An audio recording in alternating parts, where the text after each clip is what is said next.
तो आज का अपना चैप्टर है चैप्टर नंबर 7, परमाणु सिद्धांत व तत्वों का आवर्ती वर्गीकरण एवं गुणधर्म। यानी हम इस चैप्टर को दो भागों में डिवाइड कर लेते हैं। एक भाग में तो हम परमाणु सिद्धांत पढ़ेंगे और दूसरे भाग में आवर्त सारणी के बारे में पढ़ेंगे। सबसे पहले बात करें कि परमाणु से पहले ये बात कर लेते हैं कि पदार्थ किसे कहते हैं। परमाणु से पहले पदार्थ के बारे में बात कर लेते हैं कि पदार्थ क्या होता है कि वह वस्तु जो क्या करती है, एक स्थान घेरती है, कोई निश्चित स्थान घेरेगी और उसका क्या होता है, द्रव्यमान होता है। वह क्या कहलाता है, पदार्थ। कि वह वस्तु जो स्थान घेरती है, जिसका निश्चित द्रव्यमान होता है और जिसे हम अपने 5 ज्ञानेंद्रियों द्वारा अनुभव कर सकते हैं, वह पदार्थ कहलाता है। ये तो बात हो गई पदार्थ की, यानी कि जिसे हम जो क्या करता है, स्थान घेरता है, स्थान घेरेगा, जिसका द्रव्यमान भी होगा और जिसे हम 5 ज्ञानेंद्रियों द्वारा अपनी 5 जो ज्ञानेंद्रिय हैं, ज्ञानेंद्रियों द्वारा महसूस किया जा सकता है, वह पदार्थ कहलाता है। देखो, बात करते हैं कि परमाणु के बारे में। सबसे पहले जो वैज्ञानिक थे, जिसको हम वैज्ञानिक नहीं बोल सकते, एक दार्शनिक थे जिन्होंने सबसे पहले परमाणु के बारे में जानकारी दी थी, वह थे महर्षि कणाद। महर्षि कणाद ने सबसे पहले परमाणु के बारे में जानकारी दी थी। इन्होंने बताया था कि यदि हम पदार्थ को छोटे छोटे भागों में हम विभाजित करते रहें, लगातार छोटे छोटे भागों में विभाजित करते जाते हैं, तो अंत में एक ऐसी अवस्था प्राप्त होती है जिसे हम और ज़्यादा विभाजित नहीं कर सकते, और उसको ही नाम क्या दिया जाता है, परमाणु कहा जाता है। क्या कहा जाता है, परमाणु। यानी महर्षि कणाद ने क्या बताया, यदि हम पदार्थ को छोटे छोटे भागों में बांट जाएं, यदि पदार्थ को छोटे छोटे भागों में विभक्त करें, भागों में विभक्त करते हैं, तो अंत में एक ऐसी अवस्था प्राप्त होती है जिसे और ज़्यादा विभाजित और अधिक विभाजित नहीं कर सकते, और अधिक विभाजित नहीं कर सकते, विभाजित नहीं कर सकते। उसे हम क्या कहते हैं, परमाणु कहते हैं। परमाणु की वैसे परिभाषा बात करें कि परमाणु की परिभाषा की बात करें तो महर्षि कणाद की थी। कणाद ने बताया था कि यदि हम पदार्थों को छोटे छोटे भागों में विभाजित करेंगे तो एक अंत में ऐसी अवस्था प्राप्त होगी जिसे हम और अधिक विभाजित नहीं कर सकते। उसे क्या नाम दिया जाता है, परमाणु कहा जाता है। परमाणु की वैसे डेफिनेशन देखें, परमाणु की वैसे परिभाषा देखें तो परमाणु किसी पदार्थ का वह सूक्ष्मतम कण होता है जिसे और अधिक विभाजित नहीं कर सकते। परमाणु पदार्थ का वह सूक्ष्मतम कण होता है जिसे और अधिक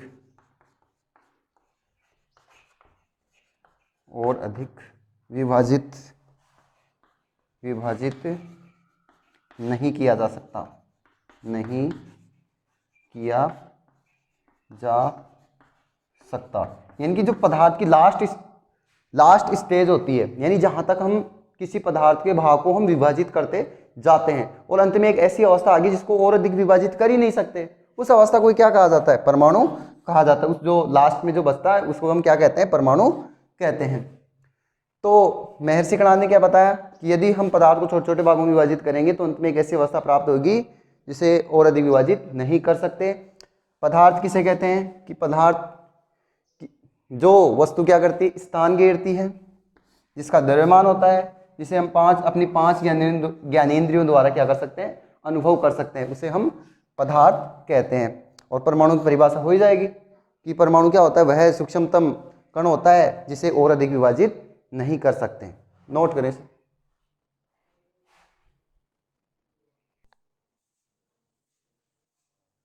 जाना कि परमाणु क्या होता है,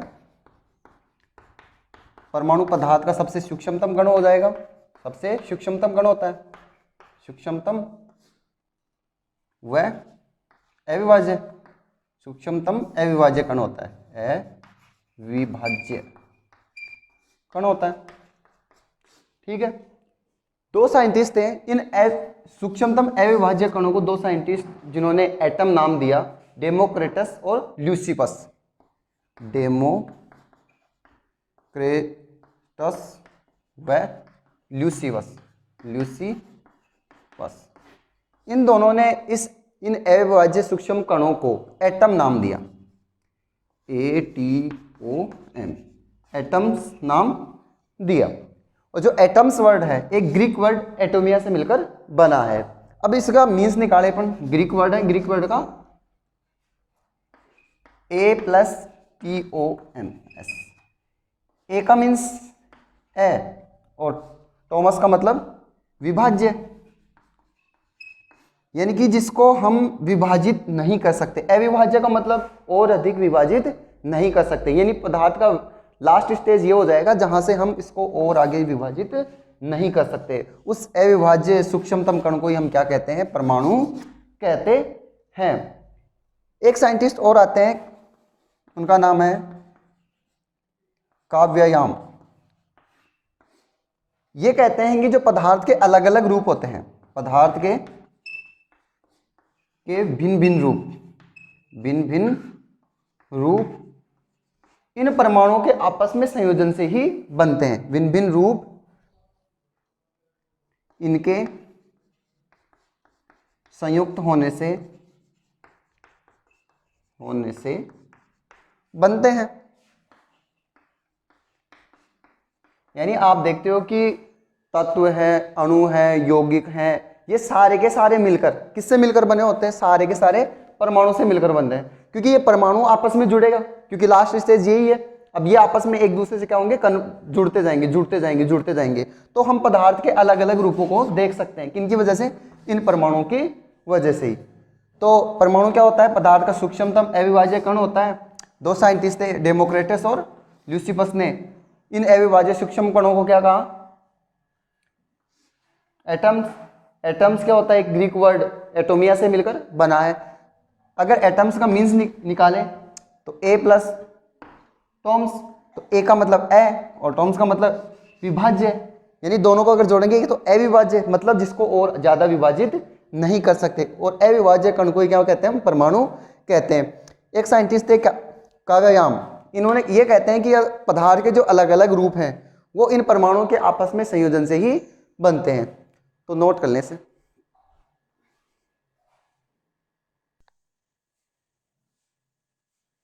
अब 18वीं शताब्दी के अंत तक परमाणुओं के बारे में काफी कुछ महत्वपूर्ण जानकारियां जुटा ली गई थी। उन जानकारियों के आधार पर कुछ वैज्ञानिकों ने अपने सिद्धांत प्रस्तुत किए थे। किसके बारे में, परमाणु के बारे में। तो हम अब पढ़ते हैं परमाणु के सिद्धांत, कौन कौन से सिद्धांत हैं जो परमाणु के बारे में दिए गए। तो सबसे पहला सिद्धांत पढ़ते हैं डाल्टन का परमाणु सिद्धांत।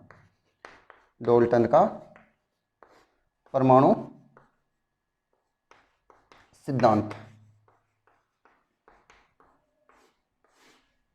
इन्होंने 1803 में यह सिद्धांत प्रस्तुत किया था। 1803 के समथिंग इन्होंने क्या किया था, यह सिद्धांत प्रस्तुत किया था। इन्होंने कुछ आधार बनाए। इन्होंने जो अपना सिद्धांत दिया था, इस सिद्धांत को द्रव्यमान संरक्षण, रासायनिक संयोजन और निश्चित अनुपात के आधार पर दिया गया। किस आधार पर दिया, रासायनिक संयोजन, द्रव्यमान संरक्षण व निश्चित अनुपात के आधार पर दिया। निश्चित अनुपात के आधार पर दिया। अब इसके मुख्य बिंदुओं की बात करते हैं अपन। मुख्य बिंदु कि इन्होंने क्या क्या बात बताई परमाणु के बारे में। इन्होंने, डाल्टन ने, इन्होंने बताया कि जो परमाणु होता है वो पदार्थ का सबसे सूक्ष्मतम कण होता है। सबसे सूक्ष्मतम कण होता है।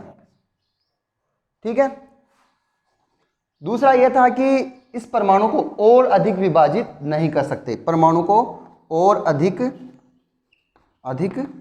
विभाजित नहीं कर सकते,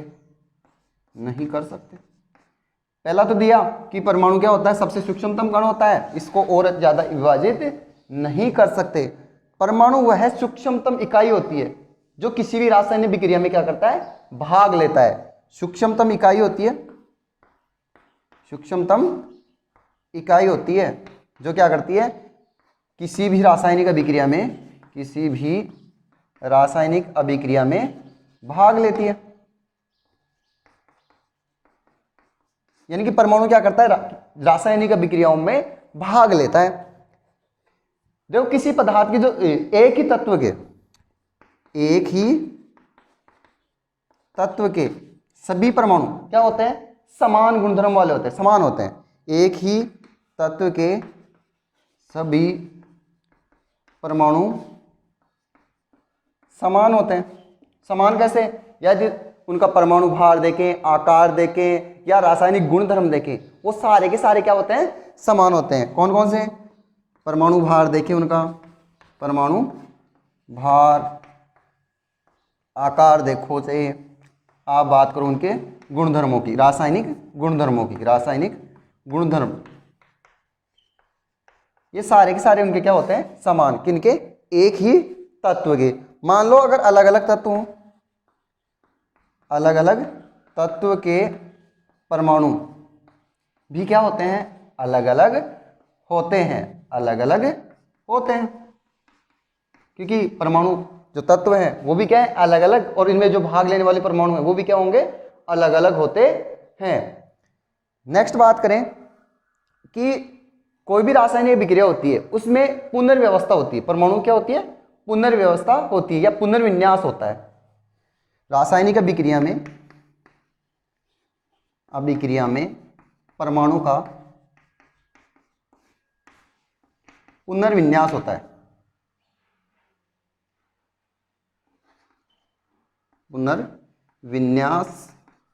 है,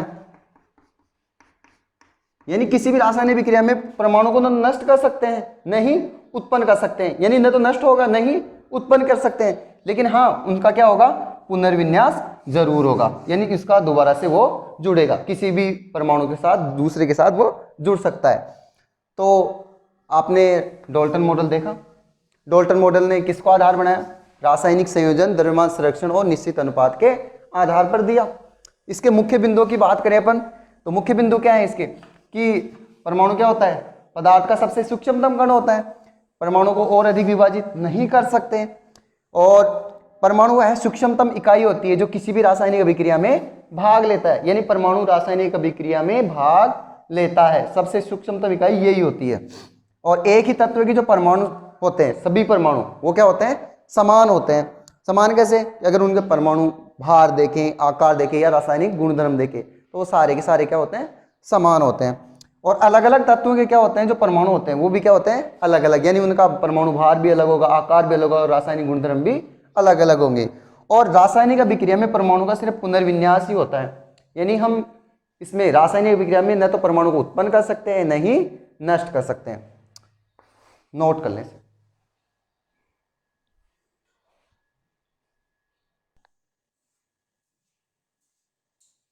अब देखो डाल्टन मॉडल के बाद में जो 19वीं शताब्दी के अंत तक जो परमाणु के अंदर क्या होते हैं, कुछ छोटे कण उपस्थित होते हैं। उन छोटे जो सूक्ष्म कण होते हैं, यानी परमाणु के अंदर ही, किसमें, परमाणु में ही कुछ और छोटे कण पाए जाते हैं। छोटे कणों की उपस्थिति का पता लगाया, और उन छोटे कणों को उनको क्या कहते हैं, अपरमाणिक कण, अपरमाणिक या मौलिक कण बोलते हैं उनको, या मूल कण भी बोल देते हैं उनको, मूल कण। इनकी उपस्थिति का पता लगा कब, 19वीं शताब्दी के अंत तक, कि परमाणु में भी क्या होते हैं कि और भी छोटे जो कण मौजूद होते हैं, और उन कणों को क्या नाम दिया, अपरमाणिक कण, मौलिक कण और मूल कण। ये जो अपरमाणिक कण होते हैं या मौलिक कण होते हैं, वो कौन कौन से होते हैं? वो 3 होते हैं। कितने होते हैं? 3। एक तो होता है प्रोटॉन, एक होता है इलेक्ट्रॉन और एक होता है न्यूट्रॉन। ठीक है, प्रोटॉन, इलेक्ट्रॉन और न्यूट्रॉन किस में पाए जाते हैं? ये परमाणु के अंदर ही पाए जाते हैं। प्रोटॉन की बात करें तो प्रोटॉन तो क्या होता, जो सबसे पहले इन पे आवेश की बात कर लेते हैं। आवेश कैसा होता है? इन पर आवेश होता है प्लस, यानी ये कैसे होते हैं? धनात्मक होते हैं, ये ऋणात्मक होते हैं। और ये न्यूट्रॉन यानी कि ये कैसे होते हैं? न्यूट्रल। न्यूट्रल का मतलब उदासीन। कैसे होते हैं ये? उदासीन होते हैं। वैसे इन पे चार्ज की बात करें तो इन पे चार्ज होता है 1.6 × 10⁻⁻19 कूलाम। और इस पे भी, इसमें कैसे होता है? माइनस चार्ज में होता है, तो 1.6 × 10⁻⁻19 कूलाम।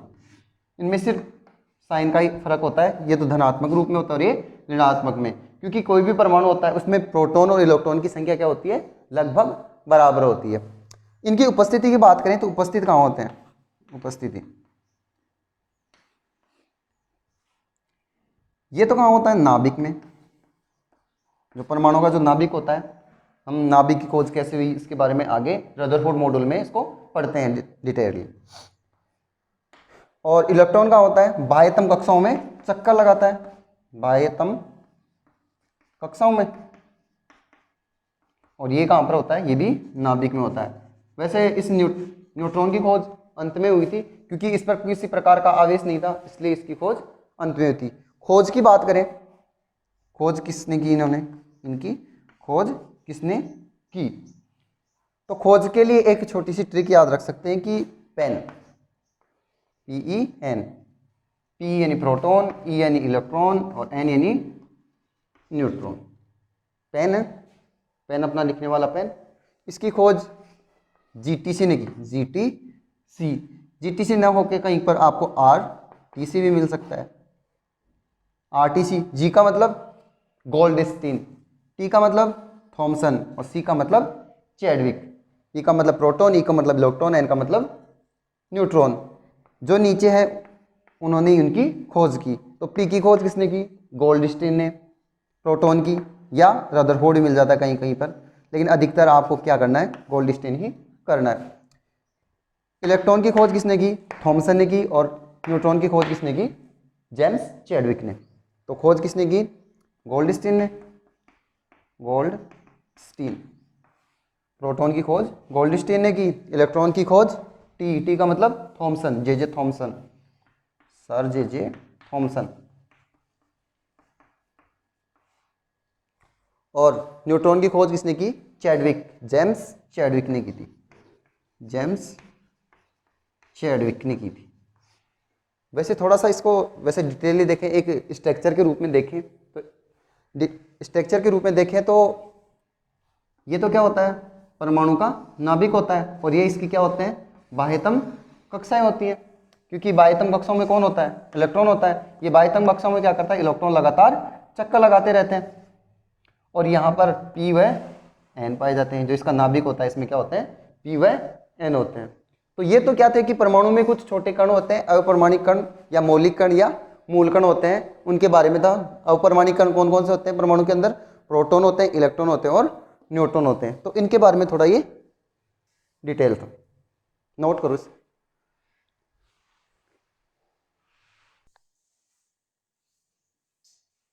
देखो, परमाणु होता है, उस परमाणु के 3 मौलिक कण होते हैं। कितने? 3 मौलिक कण होते हैं। प्रोटॉन, इलेक्ट्रॉन और न्यूट्रॉन होते हैं। ये क्या होते हैं? अपरमाणिक कण। परमाणु जो होते हैं, परमाणु आपस में मिलकर किसका निर्माण करते हैं? अणु, अणु का निर्माण करते हैं। और अणु मिलकर तत्व का, तत्व मिलकर यौगिक का निर्माण करते हैं। यानी जो पदार्थ का अलग अलग रूप होता है, हमने पढ़ लिया था। काव्या, किसने बताया था ये बात? काव्यायाम ने। इन्होंने बताया था कि जो पदार्थ के अलग अलग रूप होते हैं वो किसके कारण बनते हैं, इन परमाणु के कारण ही बनते हैं। तो आप इससे देख सकते हो कि परमाणु के अंदर जो अपरमाणिक कण है ये आपस में मिलेंगे और ये आपस में मिलकर किसका निर्माण करेंगे, परमाणु का, एटम का निर्माण करेंगे। और एटम आपस में मिलकर अणु का, अणु मिलकर तत्व का, तत्व मिलकर यौगिक का, मतलब पदार्थ के अलग अलग रूपों में ये पाया जाता है। वैसे एक तत्व के प्रदर्शन की बात करें कि किसी तत्व का प्रदर्शन कैसे करते हैं, तत्व का प्रदर्शन की बात करते हैं अपन, तत्व को दर्शाया कैसे जाता है।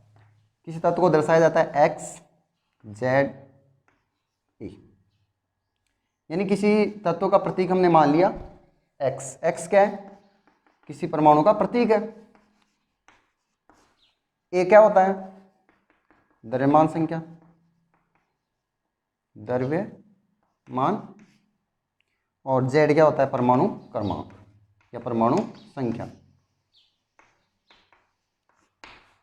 यानी किसी तत्व का प्रदर्शन हम इस प्रकार कर सकते हैं जेड एक्स ए के रूप में, कि जेड क्या होता है, जेड परमाणु क्रमांक होता है, ए द्रव्यमान संख्या होती है और एक एक्स क्या मान सकते हैं, प्रतीक होता है। जैसे ऑक्सीजन के रूप, ऑक्सीजन को हम प्रदर्शित करेंगे तो ऑक्सीजन को कैसे प्रदर्शित करेंगे कि ऑक्सीजन का प्रतीक क्या होता है ओ, और परमाणु क्रमांक कितना होता है 8, और इसका ये द्रव्यमान संख्या कितनी होती है 16। कार्बन की बात करें, जैसे कार्बन होता है, कार्बन का प्रतीक सी होता है, 6 नंबर पे आता है, और इसका परमाणु द्रव्यमान संख्या कितना होता है 12 होता है। बाकी आप बात करेंगे सर 14 भी होता है, तो 14 वगैरह ये समस्थानिक ग्रुप में चले जाते हैं। वैसे हाइड्रोजन की बात करें, जैसे 1H1 ये किसका हो गया, हाइड्रोजन का हो गया। इसी प्रकार आप अलग अलग सभी के लिए ऐसे प्रदर्शित कर सकते हैं। एक बात होता है कि भाई जो ये परमाणु होते हैं वो धनावेश का निर्माण कैसे करते हैं या ऋणावेश का निर्माण कैसे करते हैं। देखो अगर धनायन का निर्माण हो रहा है, धनायन का निर्माण कैसे होगा कि कोई परमाणु होगा और वो अपने बाह्यतम कोश से क्या करेगा, इलेक्ट्रॉन बाहर निकाल देगा, यानी कि इलेक्ट्रॉन का क्या कर देता है, दान करते हैं या बाहर निकल जाए, इलेक्ट्रॉन क्या हो जाए, बाहर निकल जाए। तो उस कंडीशन में क्या करता है, धनायन का निर्माण होता है। एक छोटा सा एग्जांपल देखें, जैसे सोडियम है, सोडियम क्या करेगा, एक इलेक्ट्रॉन बाहर निकालेगा और क्या बना लेगा, Na+ बना लेगा, यानी कि यहाँ से एक इलेक्ट्रॉन निकल रहा है, यानी ऋणावेश बाहर निकल रहा है, और आवेश अगर जो आवेश ऋणावेश अगर बाहर निकल रहा है तो धनायन का निर्माण हो गए। अगर बात करें अपन ऋणायन की, ऋणायन की बात करें तो ऋणायन का निर्माण कब होता है, जब इलेक्ट्रॉन को क्या किया जाता है, ग्रहण किया जाता है। जब किसी परमाणु द्वारा या अणु द्वारा क्या किया जाता है, इलेक्ट्रॉन ग्रहण करे जाते हैं, तो उस कंडीशन में किसका निर्माण होता है, ऋणायन का निर्माण होता है। जैसे मान लो क्लोरीन है, क्लोरीन क्या करेगा, एक इलेक्ट्रॉन ग्रहण करेगा, और ग्रहण करेगा तो क्या करेगा, Cl- हो जाएगा। अब आप कहो कि सर ये कोई भी परमाणु है, अणु है, ये इलेक्ट्रॉन ग्रहण क्यों करता है, त्यागता क्यों है, यहाँ पर तो ग्रहण कर रहा है, यहाँ पर त्याग रहा है, क्यों करता है कि सारे के सारे जो परमाणु हैं इसमें, इस प्रकृति में जितने भी परमाणु हैं, अणु हैं, ये सारे के सारे क्या प्राप्त करना चाहते हैं, स्थायित्व प्राप्त करना चाहते हैं। क्या प्राप्त करना चाहते हैं, स्थायित्व को प्राप्त करना चाहते हैं, मतलब अपने आप को स्थायी रखना चाहते हैं। और इस स्थायित्व को प्राप्त करने के लिए ये या तो इलेक्ट्रॉन को क्या करते हैं, दान करते हैं, या इलेक्ट्रॉनों का ग्रहण करते हैं। एक चीज और याद रखें कि समान आवेशों के बीच में, जो समान आवेश होते हैं, उन समान आवेशों के बीच में हमेशा कैसा होता है, समान आवेश है तो कोई भी दो समान चीजें होंगी आपस में, तो एक दूसरे को क्या करती हैं, प्रतिकर्षित करती है, यानी एक दूसरे को पसंद नहीं करती है। चाहे कोई भी चीज ले लो, दोनों अगर एक समान हो, समान होंगी तो समान आवेशों के बीच में तो हमेशा क्या होता है, प्रतिकर्षण होगा। प्रतिकर्षण कैसे, जैसे मान लो प्लस प्लस हो या माइनस माइनस हो, इनके बीच में, इन समान आवेशों के बीच में हमेशा क्या होता है, प्रतिकर्षण होता है। और असमान आवेश हो, असमान आवेश, और इन असमान आवेशों के बीच में हमेशा कैसा होता है, आकर्षण होता है। जैसे प्लस माइनस हो या माइनस प्लस हो, कोई भी हो, तो उनके बीच में तो क्या होगा, आकर्षण होता है। समान आवेशों के बीच में प्रतिकर्षण और असमान आवेशों के बीच में हमेशा क्या होता है, प्रतिकर्षण होता है। आज के लिए इतना ही, नेक्स्ट वीडियो में हम कंटिन्यू करते हैं। Thank you.